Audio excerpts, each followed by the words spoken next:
If you're among the 800,000 Hoosiers who don't have health insurance, getting low-cost coverage for your family might seem like an unsolvable puzzle. Luckily, you've already got a partner right here in Indiana. Covering Kids and Families is ready to help you unravel the mystery to make sure your kids get the great health care they deserve. Chances are you're eligible too. CKF has the expertise to help you cut through the red tape to a healthy future for you and your children. Because every child deserves to be healthy. Find out more at coveryourkids.org. Mr. Kaleb Williams, an East Noble soccer player, a friend of the show, was on a couple times last year during soccer season and also basketball season. Good athlete here at East Noble, good kid, good athlete, good student, known the family for a few years. First of all, Kaleb, just introduce yourself and your guests that you brought along with you, and tell us who your parents are. Well, I'm Kaleb Williams. I'm a senior this year. Play soccer at East Noble. Brought my grandma along with me. My mom is Chamberlain Williams and my dad is Timothy Williams. Well, it's a pleasure to have you back on the show. We hope you enjoyed it last year. I'm glad you're back. Let's start. Let's go through a little bit of just some of the press clippings here. You guys did play recently Homestead, and you lost your first conference game. I believe that was 2-0. Now that game was at Homestead, correct? Mm-hmm. Yeah. Okay, and then just tell me a little bit about that game. Well, Homestead, they're always good in a lot of their sports that they have. They were led by a guy named Nick Anderson, who normally plays the midfield and the forward spot, but this year he was back on defense because we actually put up a pretty good fight against him last year and ended up scoring. So they wanted to prevent us from scoring, so they put him in the defense. And he's 5'10", 205 pounds. He's a big guy. Wow. He's athletic, and it's hard to get around him. He was definitely one of the reasons why we lost. And they are a great team in general and hard to stop. So they're one of the best teams in your conference. Oh, absolutely. They have some of the best forwards too, besides DeKalb. So they're bound to score. Okay, then later, I'm not sure if this was this week or last week, but you also played Northside. And you played a tie. It was a 2-2 game. Right. Tell me a little bit about that contest. Well, we played them Thursday, and they're very small. Their team is, but they are good, and they know exactly what they're doing. They have one of the better midfields. Their midfield players are a lot better than ours. They know the game better. They're kind of along the lines of Carroll. Carroll's midfield is great. They know how to play the game, and if your midfield can play very well, then it's easier for you to score. So they had a great midfield. Now, obviously, one of the reasons this is good timing, one of the reasons we obviously wanted to have you on the show was the fact that you played number 7 state-ranked DeKalb. Was that a home game? Was that here? Yep, it was home. They were ranked 7th in the state. Mm-hmm. Obviously, I don't want to talk too much about DeKalb, but obviously it's a good program. Yes, absolutely. Last year, I think they won the regional. Yep, went to semi-state and got runner-up. Or not runner-up, but they lost in semi-state. So yeah. Yeah, they're kind of a state power. Right. Tell us about that game. You shut them out. You're the goalie. You beat them 1-0. Right. Well, it wasn't all me, that's for sure. But we actually, going into that game, we decided to change a few things. Went with a whole new. We changed 5 people around in positions for the very first time in the whole entire year that they've not even played that position before. We moved Matt Patton to forward when he normally plays in the back for defense. He plays center back. We moved Jesse Maley from outside forward to defense so Matt could go up. And then Zan Foltiniak normally plays outside defense, and he went up to midfield. So, and then Jared Teeters, of course, he was a forward and came back and played holding midfield. So we changed 4 to 5 people around and then put Matt up at the front because he's got one of the best boots on the team pretty much. He can kick the living crap out of the ball. So, it's just... he's got a big boot, and so we wanted him up there, and matter of fact, 4.5 minutes in, he ends up putting a goal past the keeper, and it was just and it was it. And yeah, that was about it. That's exactly what happened, is they couldn't get past us and we couldn't get past them anymore. I think it was 17 shots on goal against us and we had 16 on them, so it was a pretty even game. Their keeper had 9 saves, I had 7, so it was very even. It was a very even played game. Now, was part of the reason they moved some of the people around, was it just because it was such a physical, you knew it was going to be a physical contest? Right. Well, yes and no. We mainly moved them around because in our past 3 to 4 games, besides Garrett, we didn't score.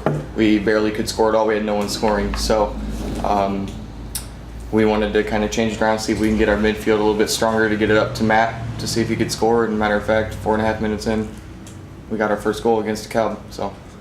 Okay, well, before I turn it over to the other guys here for some other questions, I've got one final question to ask you. Speaking of scoring, I've noticed in just the games we've talked about, scoring's been an issue. I'm not picking on your team, but you guys aren't scoring. No, last year. Is there a reason? Is it the teams you're playing? Yes and no. Last year we had Tyler Householder. He really knew what he was doing up at the forward spot. He was creative. In the years past, we had Clint Hoffer, who went and played college soccer, and he knew he's one of the best players to come through East Noble. And this year we have our forwards are young. They're sophomores and juniors, and who haven't really had a lot of forward experience. So we decided to put Matt up there, who has played forward in the past, is quick, and knows he's very soccer smart. So we decided to put him up there and see if we can score. And so far so good. He's doing pretty well. So scoring's been an issue, but we're trying to get past that right now. It's a long season. Yeah. Michael, Mr. Toles. Well, believe it or not, I don't have very many questions. I've known Kaleb a long time. Right. Coached him before, not in soccer. I don't. I do have a great appreciation for the game. Years ago, I played indoor soccer at I don't even know what it's called over there in DeKalb. CCC? Yes. Yeah. And boy, that's like playing hockey. You know, they had to take lines coming in, lines coming out, and taking a breather. You know, and I played a little bit outdoor, and there's a big difference. Do you play indoor soccer? Yes, I do. Do you find that many of the players do that? Yes, that's what you do, because there's not very many places that you can go and play outside in the winter, of course. I mean, some people travel to different spots and play. Right. But one of the best places to go is indoor soccer, because it's very fast paced, and you get I found that out. Yeah. you get used to Like the playing Plex fast. in Fort Wayne? Have you been to the Plex? Yeah, I've played at the Plex, and I've also played outside at their fields too, and so yeah, it's all very fast when you play indoor. It's a whole different game. Yeah, it is. It really is. Ben. What does your sectionals look like as far as how you think the team will do as far as advancing? Is it pretty tough or?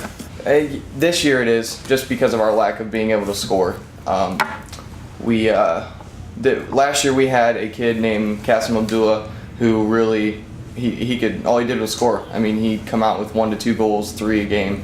And this year he was ineligible to play, so that kind of kills us in the scoring part too. And Leo, we played them earlier this season and lost 2-0. They're in our sectional. I want to say Angola is, but I'm not 100% sure. DeKalb, of course, they're very strong. They're in our sectional too. And then there's us, and I'm pretty sure that's about it. So I mean, if we can play as hard as we did against DeKalb for the first game and then the sectional final, then I mean we should. But it's going to be us and DeKalb. I've got a pretty good feeling for the sectional final again, like it has been the past couple of years, and they're very good, and it's going to take everything we have to get past that part. So. Who are some of the other seniors on the team? I think you've got Kretler, Patton. Yeah. We got Andy Kretler, Matthew Patton, Aaron Berkey. Yes, I know him. Zanfel Tiniak, trying to think, Jesse Maley, and as of right now, that's all I can think of. How's the JV doing? They're doing decent. They, it's a very young team, that's for sure. Very young team, and all the, we've got a couple young. We have a freshman. His name's Isaac. He's up on the varsity level right now. He's injured at the moment, but he started JV, played pretty well, came up, and then we had Alex Paggi, who's a junior. He started JV, started playing well, and came up and played some varsity. So our JV's okay. They're not doing bad. They're putting up a fight, and that's all you can really ask for. Well, you've had a good program. I hope it continues. Right. We appreciate what you do for the school and for the team. One thing before I let you go, I gotta ask you and remind everybody what you did last year about your streak, about your record. Right. Just remind everybody what you did last year during soccer. We went 13-3 for a record, and out of 13 games, 10 of them, or out of the 13 won games, there was 10 shutouts. I'm pretty sure is what it was, 10 or 11 shutouts. Wasn't that a school record? It was a school record, right? And then as of right now, the previous goalie from I don't even know when, about 2003 or so. Holds a record with 1.7 goals allowed in all 4 years. So what it is he's only allowed 1.7 a game. That's like his average on the year. And right now I'm at 1.1. So as of right now I have it beat. So if I can keep up what I have, then I'll have that school record too. So. Well, I'm sure you're going to be all-conference goalie. We appreciate. You were in the paper here on the front page. I want to give you this as a souvenir. Maybe someday you can sign it and give it back to me when you're rich and famous. God bless you. Now, who do you play next? We have Carroll Tuesday. Carroll Tuesday. That's going to be another breather. Your schedule is brutal. Yeah, the very first 7, 8 games are ranked teams is what it is. Yeah, you're top heavy. Yes. We start out with Garrett, which no offense to them, but we're doing pretty well. We played pretty well against them, and then ever since then it's just state ranked teams, and it gets rough. So if we're not on it at the very beginning, then it's bad. So. God bless you. Anybody got anything else for Mr. Kaleb Williams? Hey, I appreciate you on the show. We'll have you back. I hope you come back during basketball season. Yep. We'll talk a little hoops. Good luck with the rest of the season. Tell everybody we're behind you, and we'll come out and support you. Okay. Good luck. Win sectional. Thank you very much. Thanks, Kaleb. Take care, buddy.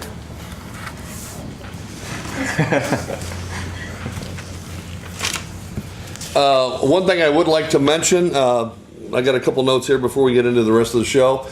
Tonight at 7:50 in Bluffton, the East Noble Band will be performing in a contest.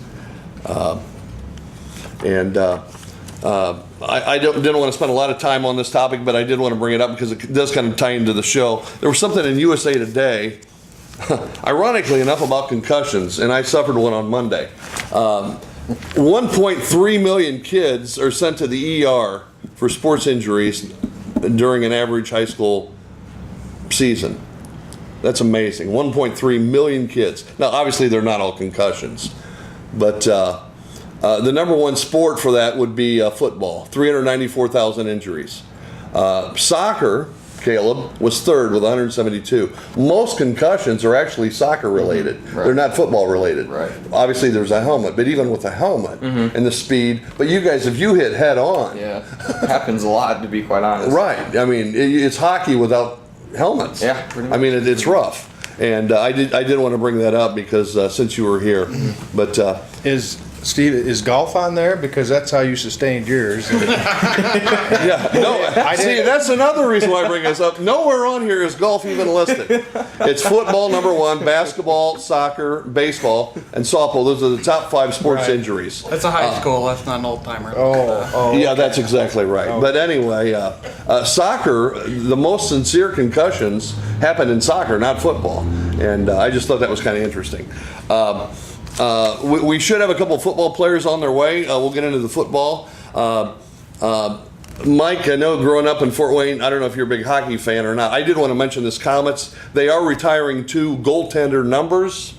I do like the Comets. I do follow hockey. I've been going to games since we moved to Fort Wayne in '66. Chuck Adamson and Nick Boucher, 2 legendary Comet goalies, will have their numbers retired on October 26th. In fact, I might even be going to that game. I'm not sure, but I think they play the Cincinnati Cyclones that night at the Coliseum. Adamson was number 1. Boucher was 33. Adamson played for the IHL back in the late 60s.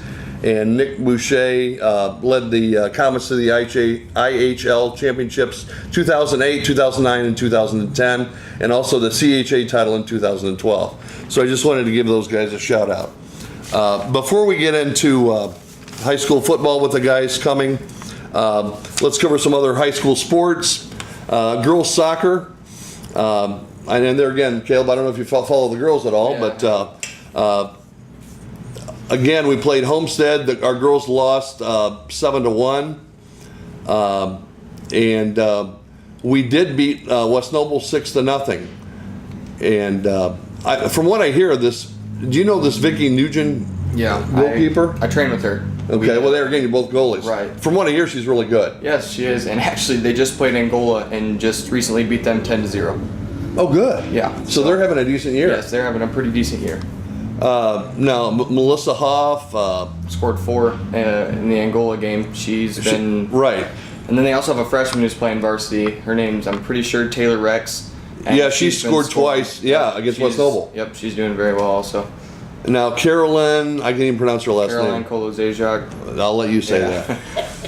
She, 2 assists. right. Yep. She's recently, I think, after the West Noble game, she's been sitting out recently with, I think she has a concussion, to be quite honest. Yeah, so. Well, I sympathize with her. So, Maya Diefendorfer, is that right? Maya Diffenderfer. And Lindsay Castleman are also playing very well, from what I hear. So that's great. Cross country, girls cross country, and Mike, you mentioned this. There hadn't been a lot. It's hard to follow. There's not much in the. I'm not getting much information on cross country. I do know the girls were 9th at the DeKalb Classic, and with 215 points. Alexia Swadzeki of East Noble was 2nd. 19:22 was her time. The boys finished 6th in 6th spot with 153 points, and they were led by Joe Vandiver. Joe Vandiver. Yeah, Vandiver, 11th place, 17-17. Followed by Jonathan Kane, Frank Herrera, Philip Fahn, and Paul Scholl. Braven Levine also finished with a 20:51 time. So that's about all I have on cross country. We'll try to get some of those players on the show as well. Boys tennis. Mike, did you go to the game last night? To the match, yes. To the match? Yes. That's right. It would be a match. Yes, not a it was game. at West Noble last night. I was not there. Can you fill me in? Give me a report on that. The boys, they've switched up a little bit. They have what's called challenge matches for many of the players, and the number 1 and number 2 doubles are pretty close. They've been going back and forth. So they had Biggins and Mans at number 1 doubles, and Jonathan and Carl, Toles and Kramer obviously at number 2, and it's good to have the boys, diversity as far as that goes, and obviously we've got the single players of Austin, Dills, and Evan Hart. I should know this. I know the kids, and they did very well. They took 4 of the 5 matches there, with the number 1 doubles being the only defeat, and they played very well. I mean, sometimes it's hard. I know their minds, everyone was psyched up about the football game, and even though you have your own sport, I know that a lot of the kids were wanting to get that match over and get to the football game, and sometimes it's hard to keep that concentration, but they did well, and they were consistent, and they came out there with a victory. Good. Yep. Benjamin, got a question for you. All right. Now, obviously, you're not an athletic director, but is there, speaking of playing on Friday night, is there a reason why they do that? I mean, obviously, it's football. Yeah, I know Nate's tried to get that changed, Nate Toles, but it's kind of unfortunate because they play twice on Friday, and whenever you play away, the football has a home that day. So that's something that they've tried to change. Right, and not only for tennis, but for the other sports as well. Yeah. Because if they want to come back to the game and then they're playing in Leo or Carroll or wherever, they're not going to make it back. But the tennis boys did beat Belmont 5-0. Biggins and Mans won 6-0, 6-0. Kramer and Toles won straight set victories. Hart and Dills both dominated. And also Austin Muhammad Ali won in a dramatic 3-set win at the number 1 singles position. So they swept Concordia. Steve, real quick with Belmont. Belmont came in undefeated for the season. Absolutely. Into that match. Yes. So that was a big one, and they've always been tough. Mm-hmm. They have a great program, and it was good to see them coming out with the win. The Concordia match, I believe Mike was at Concordia, correct? I was out of town. Did they play them at Concordia? Yes. Yeah. I'm sorry. Yeah. Steve, that was more than 72 hours ago. I can't remember these things. Yes, it was. And that went very well. Yeah, that was a 5-0 win as well. Carl and JT both won 6-0. It only took them 40 minutes. Everybody played really well. Our Biggins and Aaron are really playing good together. The Knights JV improved to 2-0 as they shut out Concordia as well. Adam Albertine won 2 singles matches, and Jeff Scholl won his lone singles match 8-0. So they're doing very well as well. I should remember that day. That's the day I went to tennis in Concordia and then drove, I believe, to Angola for volleyball. So I should remember that. Now, Ben, obviously, we did play Angola, and up at Angola, lost 4-1. But the matches were fairly close. They were better than they were at the DeKalb invite. And you think 4-1, well, you flip it to win. You gotta be 3-2. Yeah. So we're close. Where do we need to be? I mean, Ben, for you that don't know, Ben used to be the assistant boys tennis coach. And played tennis. And he played tennis at East Noble, so he knows tennis. Obviously, it really doesn't matter till we play them in October when it counts. Yeah. But I mean, they are the defending regional champion, and they're a tough competitor. Where do we need to be, or what's our strategy beating them? Well, I believe Aaron Dills had beat the kid. He played at 3 singles twice previously in the season, so that's a match that can be turned around, I think, and he should be able to get a win. And then the 2 doubles was a close match the whole time. Both sets were close. They just lost a little bit of momentum at key points. So that's a match that can be turned around. And then Austin Muhammad Ali played really close the whole time, and he should have some more experience by the time regionals comes around. So I think it's going to be close at regionals, but they can definitely do it. Speaking of the number 3 singles, I was fortunate enough to watch that match, and that young man that Dills was playing was on fire that day. His serves were unbelievable. I don't believe you were able to make that, Steve, but that's just like any sport. You're going to have your good days and bad days, and anybody's beatable at any time. And as you said, Aaron had beaten that young kid, that young gentleman 3 or 2 other times, and then came in and just got basically smoked. I mean, right. So at any day, anybody can beat everybody, and that's what makes it unique. And like many sports, mental. A lot of it's mental. Oh, sure. Yeah. And that's why you and I probably couldn't play tennis. It's not because of our physique, Steve, but no, it's a very demanding and great respect for these student athletes and their dedication and how they're able to juggle their schedules. So that's really unique. Yeah, next week they got a tough schedule. I mean, I think they played Carroll and Homestead both, and I think the following week, Ben, they play Canterbury. Yeah, and those are all 3 state-ranked opponents, so all 3 will be very difficult matches. Yeah, we're in the meat of the schedule now. Girls golf. Alan Clark, we talked about her, Mike, last week. She's on fire. She and Cooper Anshu both shot 44 as the girls defeated Goshen 182 to 208. And they also beat Angola 183 to 189 at Zollner Golf Course. Alan Clark medaled with a 41. By the way, Alan Clark will be on the show. I've talked to her mom. She's interested in coming on after the season to talk about golf. Our girls golf team's up to a phenomenal start. I mean, we talked about losing Katie Sharp and, oh my gosh, the program's going to collapse. And I mean, taking nothing away from Katie, she was phenomenal. But I mean, our golf program is in very good hands. Oh, and we have 2 great golf courses nearby that the kids have access to. I mean, obviously the coach has been there a long time. When or is he going to retire and what have you, going back and forth. But I mean, they have a great program, and they've done very well. I think they've exceeded at least many people's expectations this year so far in the program. Yeah, the last three matches they beat Goshen, Angola, and New Haven, and Alan Clark's leading the way. Well, those scores, Steve. I don't think I can do that in putt-putt. The windmill gets me every time. Yeah, that's exactly so right. Those are good scores. yeah, that's exactly right. Yeah, putt-putt for the fun of it, not quite. Volleyball. Mike, you got a girl involved with the program on the JV. I don't know if you know anything about the Garrett win, or they also beat Prairie Heights recently. Yep. I'm not sure what their record is now, but they're doing very well. I should know that. They just lost the other night to Northridge. Was it Northridge? Yeah. In 4, I think. Yeah, and then they've lost to Leo, but they're doing very well.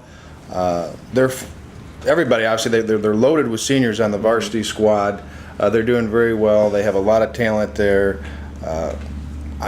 I foresee them doing very well, and you can only improve, hopefully. Right. And as I said, their front is very tough. They're outside hitters, and then they're middles. So they're playing very well. Yeah, I think they're like 5-2 if I'm not mistaken. Does that sound about right? That sounds about right. There you go. And these flies, Steve. I don't know. They're circling you. I don't. You probably don't know anything about this Courtney Edwards girl either, do you? Oh yeah, no, not much. No, she's doing good, isn't she? Yeah, she's doing great. Yeah. I don't know. Does she lead the team in kills or? I don't know. Her and Kevin are pretty close. They both they hit very hard, and JC recently has been starting to hit too. So they're all pretty even, to be quite honest. So. How tall are they? I mean, the Edwards girls. I believe they're both about the same height. Kevin might be an inch taller. Kevin might be about 6'1". Courtney's about 6 foot. Yeah, they're both listed on the roster. You gotta love rosters, but they're both listed as 6'1". And unlike football, they don't put the girls' weights on there. Steve. But no, they're tough. They're 6'1". I noticed the wingspan of those two when they're up there. Even their hands, when they go for the block and they're up there, it's just unbelievable. I mean, and I can say that when it comes to the kills, I was a line judge. I don't know what school it was at. Do you remember, Jenny? No, she doesn't want to be on there. It might have been at, I think it was a home match. But anyway, I was in the corner there, and one of the Edwards, I don't know which one it was, killed that ball and was coming at me, and I got out of the way. And I'm fearless, Steve. I'm fearless. But that ball, not only was going fast, but it was doing one of these things. It couldn't make its mind up where it wanted to go. So I got out of the way, and they kind of made fun of me for that. But no, those, and I mentioned it as far as the athleticism of these girls and the way the programs that advanced in all sports for girls, it's just phenomenal. Just phenomenal. Yeah, Title IX turned out to be a wonderful thing. But I mean, these girls are very competitive. They're very athletic, and their composure out there, just unbelievable. Even in high school level, college, pro, WNBA, even the attendance now. Right. People appreciate it now. Right. Before they didn't used to go. It was like, well, there's another cost to the athletic department. Right. And I mean, now they're paying for themselves. Oh, absolutely, and and they're getting the kudos that they deserve. Right. Well, we're supposed to have a couple football players on the way, but we're going to continue here on the way here till they get here. And Benjamin, Colts, I don't want to go through their whole preseason, but they did lose their last preseason game to the Bengals, 27-10. I mean, obviously it's preseason. We talked about Mike in detail last week about the value of preseason. Yeah, and that's just my opinion of Mike Toles. It's not the opinion of KTV or of you two, but I just don't agree with it.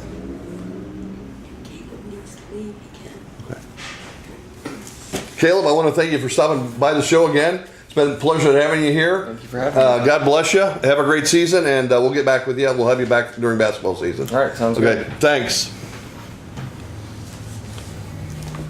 Yeah, Ben, what's your position on some of the I mean, obviously, I don't take much stock in the preseason as far as what goes on. I mean, you kind of got to be careful. They don't show too much of their hand in the preseason, and what we were talking about was the injuries. Oh yeah. I mean, you look at it so far, the number of players on the injured reserve, at what cost? Yeah. I mean, and I'm not saying people can't be replaced. And obviously, you got your second and third string players that need to be evaluated and determine your roster, but you would think there's got to be other ways to do that.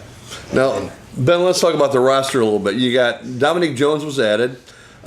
Justice Cunningham was the last guy taken in the draft. They put him on the practice squad. They picked up a linebacker, Cam Johnson, in a trade with the 49ers. I don't know anything about him. They released rookie safety John Boyett, who got in trouble with the law, and I don't want to go into that. It's bad. That's a whole hour program right there. Yeah, but they're giving Derek Rogers, a 6'3", 205-pound receiver, who is from Tennessee, a chance. And this Cam Johnson guy, the guy they got from San Francisco, 6'3", 268, and they picked him up for a conditional draft pick. They put Kerwin Williams, a running back from Utah State, who they drafted, on the practice squad. Do you see any major changes or with were these all expected even with Harnish? Did you expect everything that they did? Yeah, I mean, they didn't change a whole lot. They just kind of, they got a new offensive coordinator, Pep Hamilton. They kind of tooled it to what he wants to do a little more. And then defensively, they're just trying to get what Pagano wants going, what he started last year, getting some more 3-4 guys involved. Because obviously they switched over from a 4-3 a couple years ago, so they're still trying to make that transition and get guys that they can use there. Now, fill me in. There was they traded this Rayford guy to Cowboys. There was a trade. Are you familiar with that? Mm-hmm. They put Harnish, offensive lineman Ben Ujulana, and Drake Nevis. They were waived. They might be on the practice squad. But they traded this Rayford, the 6'7", 265-pound linebacker, to the Cowboys. I guess it just happened this week. I was unaware of it. Yeah, I was too. So I don't know. I don't think that's really that relevant in news anyway. I don't think that. So. And they did let go 3 undrafted rookie linebackers. So this Saturday they play at 1. It's a home game. They play Oakland. Mm-hmm. Give me your just general take on the Colts Oakland game. Well, Terrell Pryor is going to get the start for Oakland, so he's not an experienced NFL quarterback. This will be his first start, I believe, and he's going to try to run the ball. So I think the Colts will have a pretty good walk through the game. I don't think it'll be too hard for them to win. They're 10-point favorites, and I'm sure they'll cover that. But I think Luck's going to have a pretty easy day. Raiders don't have any pass rush, so he'll be able to sit back there and find his receivers, I think. So, and as far as the defense goes, Pat Anger, the middle linebacker, he's got a concussion. He suffered that in practice this week, so he's going to miss this game. But it's going to be important because the Oakland's going to try to do some read option stuff that they play pretty disciplined and just keep with the guy they're supposed to keep with, so Pryor doesn't break a big one on them. Yeah, on paper, I mean, everybody says that Oakland, the Jets, Miami, Jacksonville, probably the 4 worst teams in the league. So, but you can't take anybody. It is an opener. Yeah. You can't take anything for granted. I agree. I think there's a lot of unknowns with Oakland too, as far as what they're looking to do.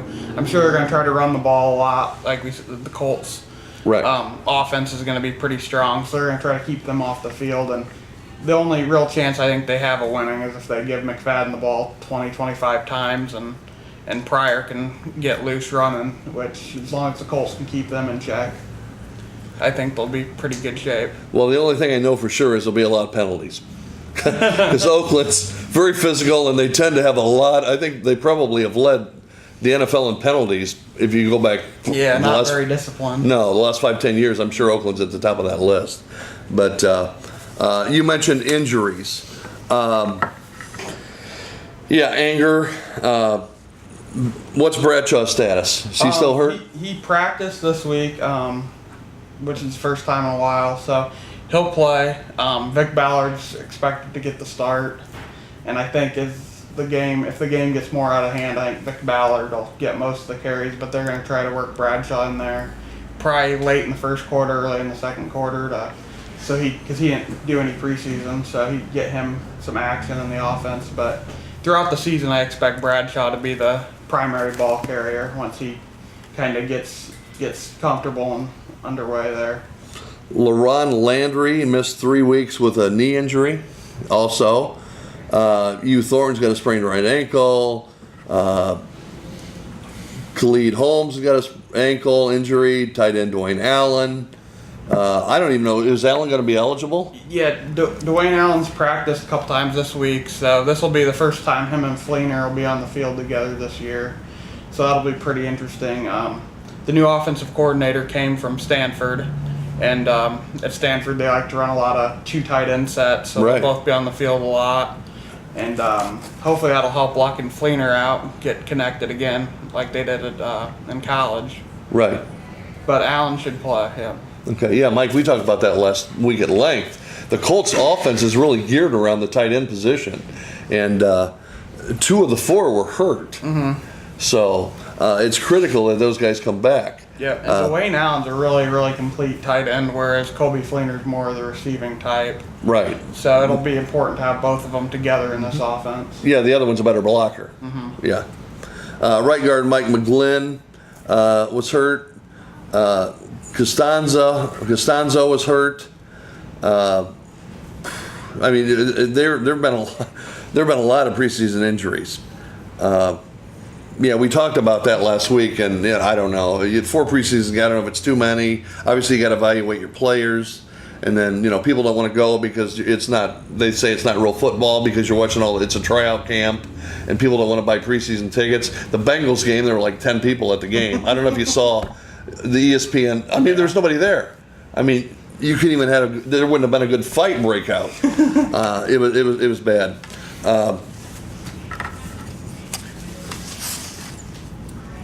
And you said Leron Landry was hurt for a couple weeks. He should be back. He practiced this week, so he'll be back. And he's a new addition as well, and very hard-hitting safety. So the Colts will like having that, and that should help them in the run defense also.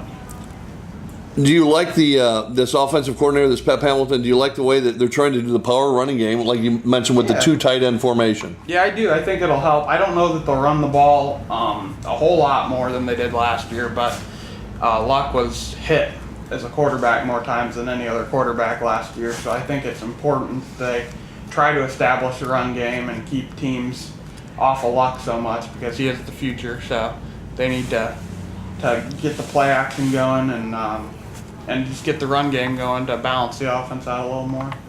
Now, the one highlight, and there again, people can say it's preseason, but the Colts, 2 of the 4 games, they didn't allow an offensive touchdown. Yeah, and I think that the 3rd preseason game was against the Browns, and the Browns' offense isn't too bad this year, and they didn't give up a touchdown. Right, 27-6. Yeah, so I think their defense has potential to be a top 12 NFL defense this year, and if you're in the top 12 NFL defenses, I mean that Super Bowl traditionally those defenses have been inside the top 12, and if you want to move forward in the playoffs, your defense has to be stout. So I think second year in the 3-4 under this Pagano system, I think it'll pay off for them. I think you can already see it paying off a little bit.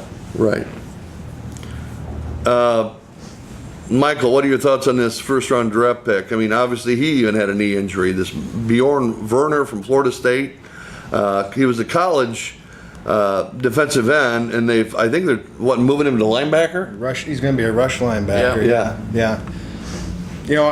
As I say, when it comes to preseason, and as Ben said, I really don't invest much into it.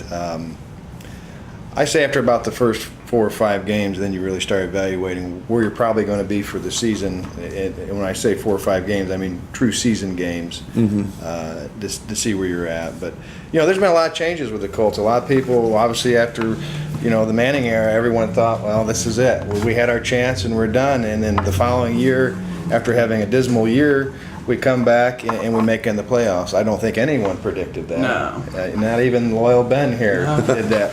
So you look at that and you look at the program, and they believe in their program. Right. And you mentioned the 3-4 defense. Ironically, that's what East Noble runs now. And the key is your interior linemen, and then obviously you have those 4 linebackers or middle.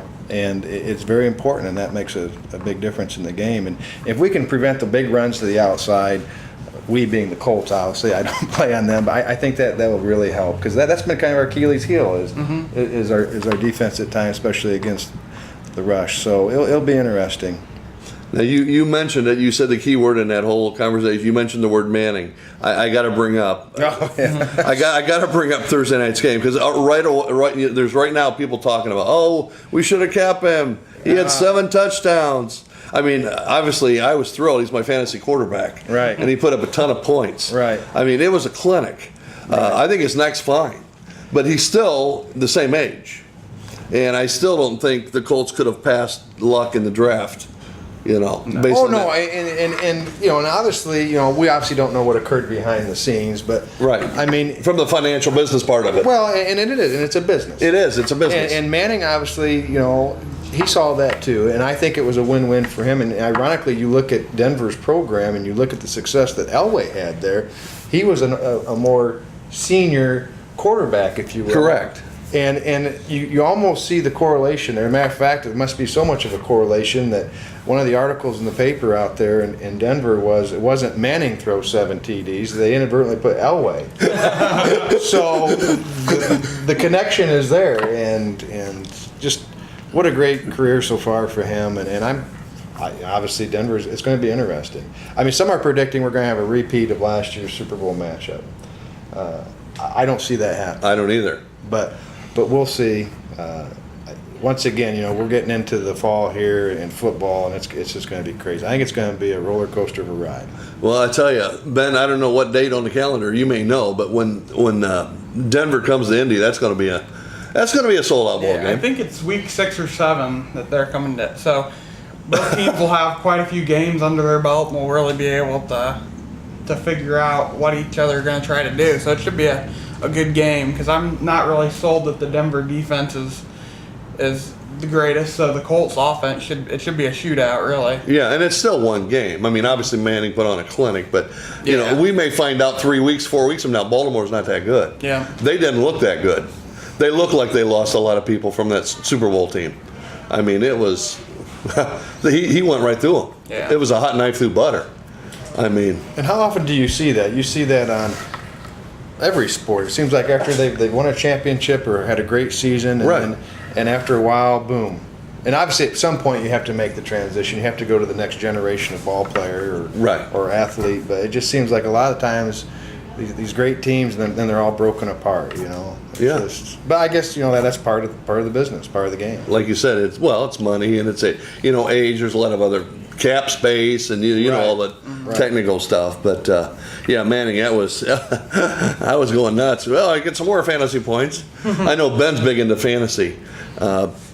Speaking of fantasy a little bit, Ben, just are there any guys that you're looking to have breakout NFL years? As far as the Colts, or Well, in just anybody in general. I think for the Colts, I think T.Y. Hilton's going to have he played well last year, but I think this year he's going to have a real breakout year. And they still got Darius Hayward-Bay, their number 2 wide receiver technically, but T.Y. Hilton's going to get a lot of deep shots, and I think you've seen it in the preseason so far. Him and Luck connected a couple times. So I think T.Y. Hilton's going to break out, and I also think Andrew Luck's going to be a top 5 fantasy quarterback this year, and he was drafted as probably a 7th, 8th fantasy quarterback for most people. So those 2 guys for the Colts should be pretty breakout year. Now, you think the running back position is just going to be split evenly between Ballard and Bradshaw? This week I think it will. I think Ballard will get more work this week, but I think overall I expect Bradshaw to get more of the work. When he's healthy. Yeah. I think this week he didn't play any preseason, so they're going to just work him in a little bit, and Ballard is going to get the start and play the majority. And I think if they do start blowing Oakland out, I think then Ballard will definitely start getting more of the carries just to save Bradshaw a little bit. But throughout the season, I expect Bradshaw to get most of the work. See, I think he brings a huge mentality coming from where he came from. Mm-hmm. The leadership aspect of him just being on the field. Oh, yeah. I think the guy's a winner. Oh, yeah. I mean, he's been part of a couple Super Bowl teams, and yeah. he's a tough guy. He doesn't practice a lot, and then will go play. So, he'll have good value for the Colts, and he's a excellent short yardage back, and that was something they kind of needed a little bit last year too, so that'll help around the goal line and 3rd and short situations. They can give the ball to him, and he'll pound up the middle and hopefully score some touchdowns for us. With your practice, I was thinking Allen Iverson. Practice. Yeah, crazy. I'm looking at. I think they'll win about 28-14. I think that'd be a safe bet. Michael. Oh, 35-13. There you go. 31-10. 31-10. 31-10. Yeah. There you go. Well, you got it on tape, so we'll find out. And I got the Colts going 11-5 this year. What do you guys think about that? Well, it's funny you say that. I don't know why. After drinking those 2 Mountain Dews at the camp bonfire last night, I couldn't sleep. But I was thinking, I was trying to think. What would be a record that would be enough to get you to that next level. And it's, once again, I think it's going to be a very interesting. I don't think we're going to have any team really being that dominant. I say that's pretty close. Now, I don't always agree with Ben, but that's going to be pretty close. But you could have a team that's almost 500, that's going to be very competitive in the postseason. So. And 10 wins is the magical number, pretty much. If you got 10 wins, you're almost always in the playoffs. So that's kind of their benchmark. I would say benchmark. But I agree, there's going to be a lot of competitive teams this year. So. And see, the way they do the schedule, obviously they punish you if you win to get parity. So the Colts, their schedule's tougher. Yeah. Because they had a better record last year. They may actually be better and have a worse record. Yeah. Right. And that's very possible. And they play the NFC West this year. Which is brutal. Yeah, which is the Seahawks and the 49ers and Rams and Arizona. And even Arizona, a lot of people think they're a pretty bad team. They've got a strong defense. And they got Palmer this year, so they finally got a quarterback. And then the Rams are a young up-and-coming team. And then everybody knows about the 49ers and Seahawks. Right. I think at least the Seahawks is at home. I think the 49ers, they got at home as well. So that would help, but make them travel east. Yeah, but they'll be tough games for sure. Yeah, I'm 10 or 6 or 11-5, but there again, even if they go 9-7, they may not get in the playoffs, but they still could go 9-7 and still be a better team than they were last year. Their schedule's rough. Yeah. Once you get by Oakland and Miami, it gets tough in a hurry. It's brutal. I don't think our football players are going to show, Julie, but we're going to continue here. We need to go over last night's East Noble football game. They were edged by Homestead 17-14. They got off to a quick 14-0 lead. They scored 2 touchdowns within the first 8 minutes and then were shut out the rest of the game. It was unbelievable. They did not score in the second, third, or fourth quarter. They lost on a 77-yard drive by Homestead in the last minute of the game. And Jack Dugan of Homestead kicked a 14-yard field goal with 1:06 left. And East Noble lost to Homestead 17-14 in a heartbreaker. Both teams came into the game undefeated. The last nine, I think, of the last 10 years, the winner of that game has won the conference. Oh yeah. I mean, it's huge. Or tied. Or tied. Yeah, with Norwell. Right, and that could still exist, obviously. I mean, Homestead could get knocked off by Carroll or another team, and we could finish out strong, which I anticipate we'll do. But yeah, it's amazing how competitive our conference is. Well, it's brutal. But once again, it boils down to that's preparing you for the next level. That being, sectionals, and then hopefully regionals. Right. So, we're still, Walker Boyles is expected to come back, and I'm not saying he's the saving grace, but I mean, that's a really important position. Speaking of the 3-4 defense, yeah. To have Walker come back in that linebacker position. And with his speed and his intensity, I know he's been a cooped-up animal, if you will. Right. Turn him loose. I'm kind of hoping he doesn't hurt himself from hitting people so hard. Yeah, that dog can hunt. I'll tell you that right now. And he wants it. He has the desire, and I think it's going to help uplift that defense. I mean, it's tough last night.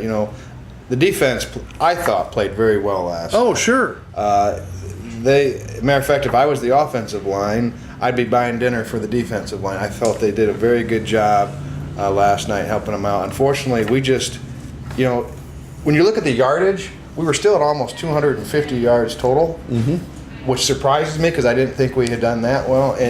But apparently that just wasn't enough. In our passing game, I think we were at 124, 130, 130 yards versus 229 for Ormsby. Logan Ormsby.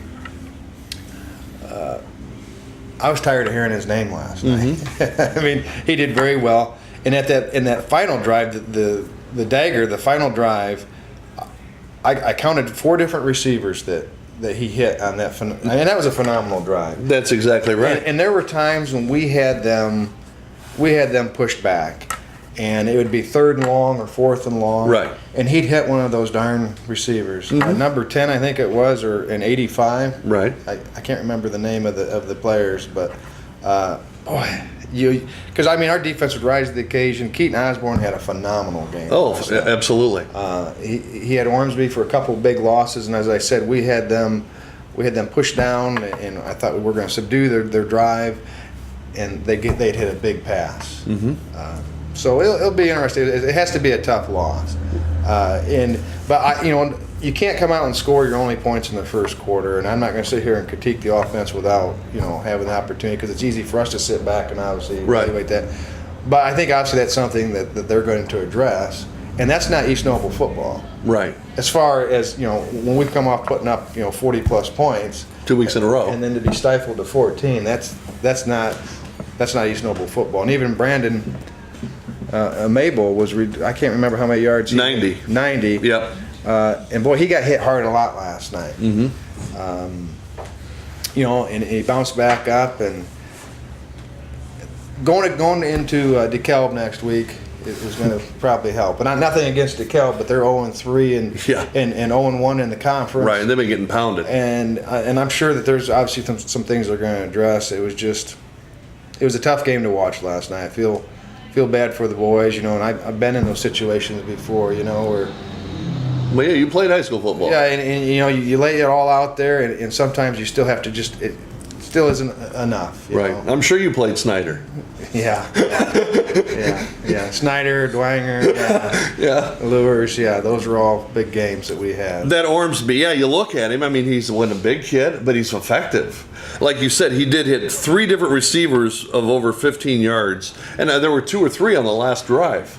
But those 2 6'3" receivers they have, I mean, they were catching everything, and they had a real advantage on our defensive backs. They're much taller. Well, and those receivers were very disciplined on their routes, because when he hit them, they were of course, they also had a lot of passes that didn't hit their target. Correct. Which, thank goodness, it would have been probably even more of a big deficit. But the passes they did hit, I mean, the discipline of the receivers, they were there. What surprised me is in a game like this, we didn't have any fumbles. No, I shouldn't say surprised, but we did have an interception. 2 interceptions. Yeah, 2 interceptions. Bryson, Obviously, 2 the last one was kind of a desperation. Yeah, maybe we could have got the pass interference or something, and could have still been playing ball. But you look at it, I don't know. It's just hard to. And I know the boys they're probably looking back and evaluating. It just was a tough loss. But I know this team. I know these boys. I know the coaching program. Or the program and the coaches, and they're going to come back from this, and they're going to continue to be a strong competitor. And I'm sure it was a tough film watch this morning, meeting and watching. And that might be where they're at. They might be evaluating. Yeah, they're probably still there. But you're right. Keaton was phenomenal. Obviously, he was a player of the game. That guy was unbelievable. Yeah, I don't know how many. I think he had 12, 13 tackles, 4 or 5 for loss. I mean, sacks. I mean, he was unreal. Bryce didn't play bad. A couple interceptions, and we didn't really run the ball all that well. On paper, the stats are like dead even, Mike. I mean, it just came down to a couple. Yeah, well, the big one was obviously the 100-yard difference in passing. Right. And I think that was the difference in the game. Mm-hmm. Bryce is still a young quarterback. He's going to improve. 15-24. Yeah, I think they both were right.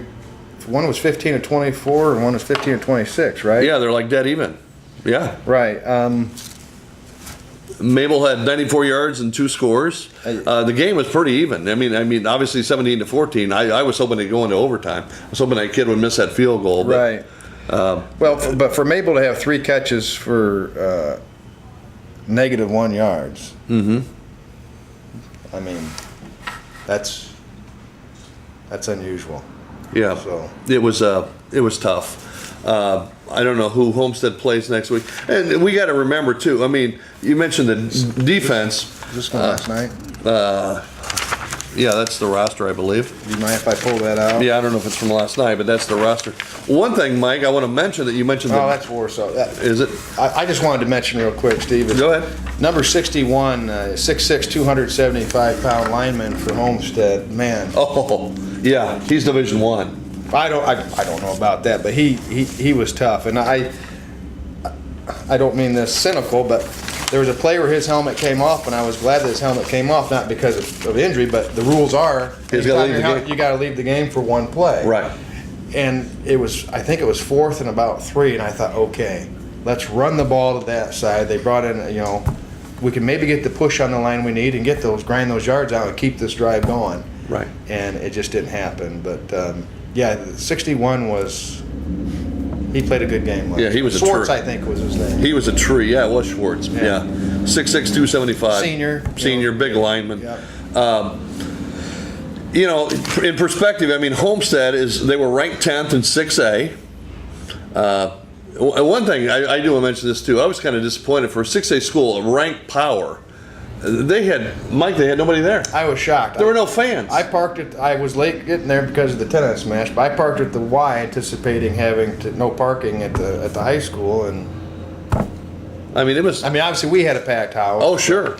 But yeah, I was surprised. But you hold the number 10 ranked 6A school to 17 points. That's a good thing. I mean, our defense played great. We just didn't score enough points to win. Right. I mean, if you would have told the players and the coach, hey, we're going to hold Homestead to 17, you'd think our chances of winning would be pretty good. Oh, absolutely, especially based upon our offense the previous 2 weeks. Yeah, absolutely. Yeah. So we just didn't gel. We didn't click. There were some key plays. If you rewatch that game, there were so many big critical.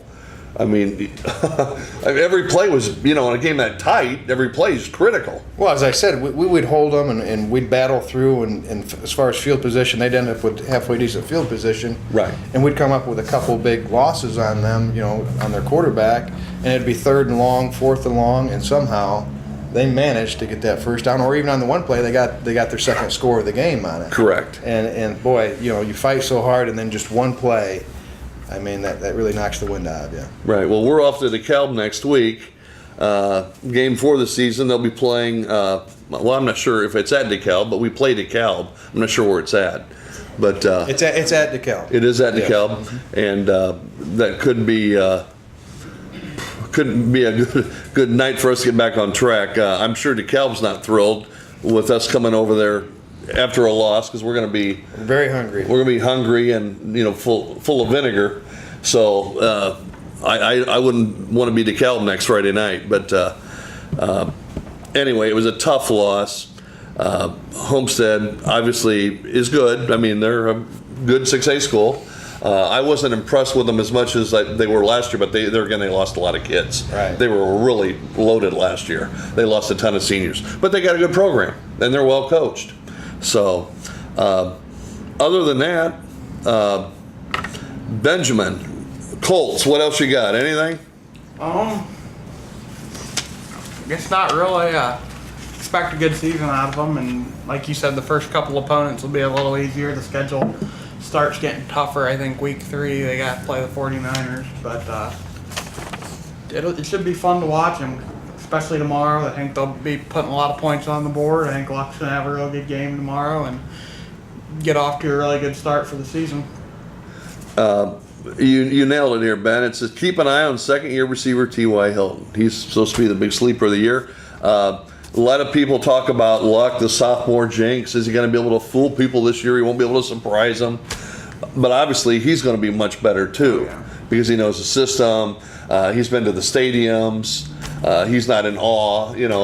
Last year was probably like Christmas every Sunday for him. Mm-hmm. This is great. But now, well, not to mention, I mean, he played like an experienced NFL. Once again, this is my opinion. Oh, he's a smart kid. But he played like an experienced NFL quarterback. Right. Mm-hmm. I don't think he's going to have that sophomore slump. Right. And coming out of Stanford, I mean, that's one of what is it, Harvard of the West? It's supposed to be one of the most academic schools out there. I wouldn't know, Steve. Yeah. As soon as you said Harvard, you lost. I was this close to getting into Stanford.